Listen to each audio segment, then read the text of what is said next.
Bienvenue dans les petites histoires de Michel, un podcast dans lequel je raconte mon exploration de la cuisine japonaise. Cet art ultime de bien manger que j'ai à cœur de transmettre aujourd'hui est la synthèse entre mes pratiques d'artiste, de jardinière et de cuisinière. Il s'adresse aux amoureux du Japon, aux gourmets de tous bords et aux cuisiniers soucieux de préparer une cuisine saine, savoureuse et créative, qui nourrit aussi bien le corps que l'esprit. Vous y trouverez des récits de voyage et des témoignages d'expériences qui ont fait sens dans mon parcours. J'y délivre également, au-delà des recettes, les principes qui sous-tendent la cuisine japonaise. Nous ferons des visites dans le jardin, source d'émerveillement et d'abondance, et nous prêterons l'oreille à des personnes qui ont contribué à enrichir mon parcours dans l'oasis nippone que je me suis créée. Belle écoute à vous! Cet épisode des Petites Histoires de Michel est le 5e que je consacre au thé matcha. Le premier parlait de ma découverte de ce breuvage ici, en Alsace, il y a fort longtemps.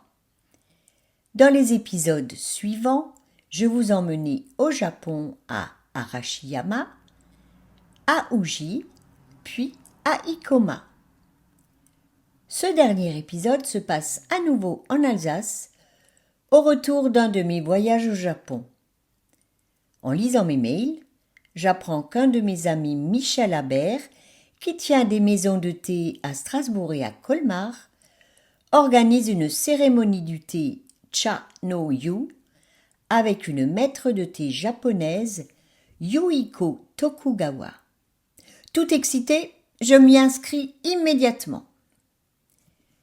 Le soir du jour J, quand j'arrive dans la boutique, il est en train de disposer des sièges autour de 2 tatamis qu'il avait déposés au sol pour symboliser la maison de thé. Alors que je venais de passer 6 semaines au Japon assise par terre la majeure partie du temps, je ne me voyais vraiment pas assister à ce cérémoniel calé au fond d'un fauteuil. Je demande l'autorisation de prendre un coussin pour m'asseoir à la japonaise sur mes jambes repliées. Je me cherche un petit coin discret pour m'installer et j'observe les préparatifs sans en perdre une miette, carnet en main pour croquer les éléments de la scène. La maître de thé en costume traditionnel organisait son espace sur les tatamis en y disposant avec précision les différents accessoires indispensables pour officier. Le furo pour chauffer l'eau, le chagama, la bouilloire qui s'ajuste sur le fourreau, le pot à eau froide mizuzashi, le pot de thé laqué natsume, la louche hishaku et la petite cuillère cha-shaku pour doser la poudre de thé, les 2 en bambou avec un nœud au milieu du manche. Le bol à thé spécifique pour la cérémonie, le chawan, est un bol assez large au bord droit, de facture volontairement irrégulière. Auparavant, elle avait créé le cadre adapté à cette cérémonie en particulier. Rien n'est laissé au hasard. Tous les préparatifs convergent pour l'harmonie de l'ensemble. Le thème de ce soir, c'est « Avant Pâques », sous le signe du partage. Pâques, c'est le partage du pain. Ici, dans cette cérémonie, c'est la notion de partage d'un espace-temps qui est retenue. Le chabana, l'arrangement de végétaux qui correspond à la saison, représente tous les végétaux de la planète. Un court texte calligraphié contribue à renforcer l'essence du moment. Dans la maison traditionnelle ou dans la maison de thé, ces décorations sont disposées dans le tokonoma, une alcôve légèrement surélevée que les invités à la cérémonie se doivent d'admirer et de commenter. J'avais reçu une initiation à la cérémonie du thé par ma professeure de calligraphie, Keishu-san. Elle avait à cœur de nous introduire aux rituels qui structurent la culture de son pays, les mettant en lien avec les caractères qu'elle nous apprenait à tracer. Nous avons appris à calligraphier wa, qui signifie harmonie, kei, qui veut dire respect, sei, qui se traduit par pureté, et jaku par sérénité. Un cours de 2 heures par idéogramme pour s'entraîner sur le même caractère, avant de les écrire tous, de mémoire, l'un à la suite de l'autre, verticalement, d'un seul souffle, en les plaçant correctement dans l'espace du kakemono, les vides étant aussi importants que les pleins. Wa, kei, sei et jaku, 4 mots qui résument l'esprit de la cérémonie du thé. Dans son cours d'introduction à la cérémonie du thé, Keishu-san nous a rappelé l'historique de ce rituel, on a apporté les différents accessoires et nous a fait une démonstration en effectuant et commentant les gestes importants.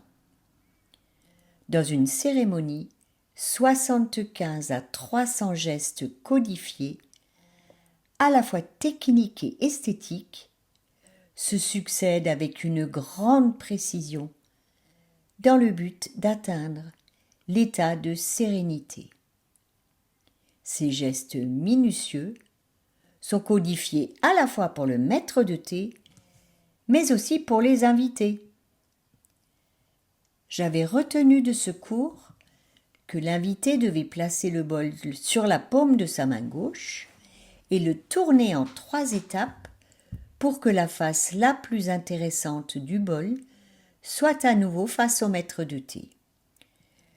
Je me souvenais qu'on pouvait légèrement aspirer la dernière gorgée avec un son discret pour signaler au maître de thé qu'on avait vidé le bol. Une fois le bol vide, il convenait de le poser sur le tatami et de le soulever pour admirer la facture du dessous. À la fin des préparatifs, alors que Michel Habert s'apprêtait à introduire la cérémonie en rappelant brièvement l'histoire du thé au Japon et le sens du cha no yu, la maître de thé me fait un signe pour m'inviter à la rejoindre sur les tatamis. Interloqué, je lâche mon carnet de croquis et mon stylo et je viens m'installer dans cet espace quasi sacré qu'elle venait de créer. Timidement, je me positionne face au public au bord des tatamis. Elle m'enjoint de me rapprocher et de me tourner vers elle. Placée ainsi, je suis au cœur de l'événement et j'apprends, dans les explications de Michel, qu'elle m'avait choisi pour prendre la place du premier invité. Du coup, je prends la mesure de l'honneur qui m'est fait et de ma part de responsabilité dans le déroulement de la cérémonie. Il m'incombe d'être à la hauteur de la position qu'elle m'a fait prendre dans la scène, alors que je n'ai jamais répété auparavant le rôle qu'elle me fait jouer. J'ai pris cela très au sérieux, comme un enjeu majeur. Je n'avais d'autre choix que de m'impliquer corps et âme, d'être totalement présente à chaque instant et d'improviser au mieux de mes connaissances parcellaires les bons gestes au bon moment. Présente en restant à ma place, être juste être. À un moment donné, après un temps de silence, le premier geste annonce le lever de rideau. Munie d'un petit carré de tissu rouge assez souple, qu'elle manipule dans une chorégraphie très rodée, la maître de thé nettoie symboliquement chacun des accessoires qui vont servir à la cérémonie. Dans le même ordre, elle utilise aussi un tissu blanc très délicat avec des gestes précis très codifiés. Je suis fascinée par la concentration mise dans tous ces actes qui, à force d'avoir été répétés, sont d'une extraordinaire fluidité et paraissent très naturels. Le son aussi est présent. Petit son bref et sec du fouet de bambou qu'elle lâche contre le bord du bol d'eau où elle le trempe pour l'assouplir. 3 fois. 3 fois exactement le même son bref et sec du bambou qui vient heurter la céramique comme un ostinato rythmique. Tension, détente. Détente lorsqu'elle fait ruisseler l'eau en vidant la louche dans le chagama.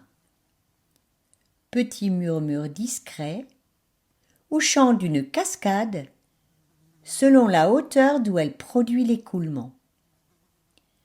Froissement léger de la soie de son kimono en musique de fond. Je suis complètement envoûtée par le spectacle qu'elle offre et par la densité de sa présence aux choses dans laquelle elle m'a embarquée. Ma position privilégiée m'a incluse dans son aura dont les ondes de diffusion rayonnent. Temps suspendu, respiration profonde. Balai des objets manipulés avec respect, magnifiés par le jeu de ses mains délicates. Silence épais d'une assemblée complètement subjuguée par la magie du spectacle. Vient le moment où elle dépose le bol avec le précieux breuvage vert devant moi en me saluant. C'est maintenant que je dois entrer en scène, la saluer à mon tour. De combien dois-je m'incliner ? Comment positionner mes mains sur le tatami pour ce salut ? Combien de temps dois-je rester incliné ? C'est le moment où je dois lâcher le mental et être juste être. J'ai encore dans ma mémoire l'intensité du regard que nous avons échangé quand j'ai tourné tranquillement, calmement, le bol sur ma main gauche. Cela n'avait plus d'importance que je le fasse dans le sens qui convient. J'étais accompagnée par sa bienveillance, une forme de complicité réconfortante, instant unique et singulier qui ne se reproduira jamais. Le thé est ensuite servi à l'assemblée. L'atmosphère se détend, les corps se remettent en mouvement. Chacun réagit à sa manière en découvrant la saveur particulière, très herbacée, du breuvage vert couvert de mousse. Les questions sont bienvenues et elles fusent de toutes parts. Je réentends les explications reçues dans l'initiation de Keishu-san. Yuiko-san nous raconte qu'elle a commencé son apprentissage de maître de thé à l'âge de 8 ans. Quelqu'un lui demande alors si, dans son apprentissage, on lui a expliqué tout ce qu'elle vient de nous préciser. Sa réponse, martelée avec affirmation, a été la suivante. Au Japon, on répète une forme.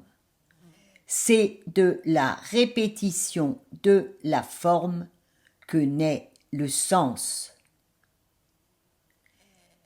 C'est à mon retour dans la voiture que j'ai vraiment pris la mesure de cette expérience. Mon champ de perception s'est ouvert à 360 degrés. Je me sentais libre et légère, riche et remplie de force. Un grand bouleversement venait de se produire, aussi profond qu'inattendu. Je ne suis plus la même qu'avant. Quand je m'observe en train de me disperser, voire de m'azimuter, le réflexe de revenir en contact avec les choses me permet de me recentrer. Dans ma cuisine, cette aptitude me replace dans l'intention originelle, celle d'offrir un moment de partage d'une rare qualité. Cette présence à soi qui nous permet de déceler la magie à l'œuvre dans la banalité du quotidien. Un nouvel épisode des Petites Histoires de Michel vous attend tous les mardis. Pensez à vous abonner à ma newsletter pour continuer de voyager au Japon avec moi.